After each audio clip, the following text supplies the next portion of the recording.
Third time, fourth time, fifth time তুমি তোমার বাসায় আজকে অ্যাটলিস্ট 10টা ম্যাথ বা 15টা ম্যাথ তুমি দেখো তো, ট্রাই করতে পারো কিনা এই জেড না ধরে করতে, মানে এক লাইনে, মানে প্রথম লাইন 5 লাইন স্কিপ করে এক নাম, মানে 5 লাইন স্কিপ করতে হবে। এই অ্যাবিলিটিটা অর্জন করো, বিশ্বাস করো অনেক অনেক অনেক স্পিডে কাজ করতে পারো। ঠিক আছে।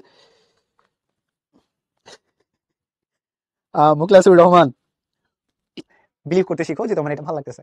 তুমি তোমার ব্রেনকে যা বুঝাবা তোমার ব্রেন তাই বুঝবে। এটা একটা আশ্চর্যজনক মানে সায়েন্স, যে তোমার ব্রেন ঠিক সেভাবে বিহেভ করবে যেটা তুমি ব্রেনকে বুঝাবা। তুমি যদি বোঝাও যে এটা একটা ভালো ম্যাথ, এটা একটা সুন্দর ম্যাথ। আচ্ছা আমি তোমাদের একটা মেসেজ, একটা গল্প শুনি। তোমরা কখনো সাসপেন্স মুভি দেখছো না? সাসপেন্স মুভি, আমি যদি মুভির পজিটিভ নেগেটিভ অনেক কিছু আছে, আমি ওটা নিয়ে কথা বলতেছি না।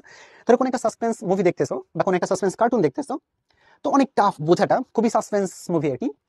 তো ওই মুভিটা যখন দেখা শেষ করলা, তুমি তোমার ফ্রেন্ডকে ফোন দিয়ে বলতেছো যে দোস্ত আজকে সে একটা মুভি দেখছে। তোমার ওই মুভি সম্পর্কে স্টেটমেন্ট এরকম হয় যে দোস্ত অস্থির একটা মুভি দেখছে, সেই একটা মুভি দেখছে।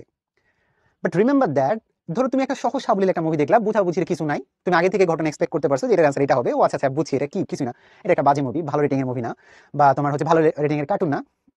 ঠিক আছে, আমি পজিটিভ কথা বলতেছি, আমাকে নেগেটিভ ভাইবা না, আমি মুভির আবার সাপোর্ট করতেছি, ব্যাপারটা এরকম না, তোমাকে বোঝানোর জন্য বলতেছি। ধরো তুমি একটা নর্মাল একটা মুভি দেখছো, তোমার ফ্রেন্ডকে ফোন দিয়ে কি বলতা? জাস্ট জঘন্য মুভি, দেখিস না, ভালো না, ভালো না, এটা এটাই বলো না? তার মানে দেখো, মুভির ক্ষেত্রে সব থেকে টাফ মুভি, সব থেকে সাসপেন্স মুভিকে তুমি এক্সপ্রেস করতেছো যে দোস্ত এটা সেই মুভি, অস্থির movie. But at the same time তুমি একটা টাফ ম্যাথ করতেছো, একটা সাসপেন্স ম্যাথ করতেছো, তুমি তোমার ফ্রেন্ডের ফোন দিয়ে কি বলবা? আরে দোস্ত যখন একটা math. That is the attitude, যে তুমি তোমার ব্রেনকে যা শিখাবা তোমার ব্রেন এক্স্যাক্টলি তাই শিখবে। তুমি যদি আজকে থেকে এটা রেসপন্স করো যে দোস্ত এটা একটা সেই ম্যাথ, এটা অস্থির ম্যাথ, এটা সাসপেন্সফুল একটা ম্যাথ, তোমার ব্রেন এটাই বুঝবে। So আজকে থেকে অ্যাটিটিউড চেঞ্জ করো না, আমরা আজকে থেকে নতুন ভাবে ভাবনা চিন্তা করি। আমার কথা বুঝতে পারছি কিনা সবাইকে? ঠিক আছে, আমরা এই মেসেজটা বুঝছো কিনা, তুমি কিভাবে চিন্তা করতেছো, এটা একটা বিগ অ্যাটিটিউড, এইটা ফলো করো।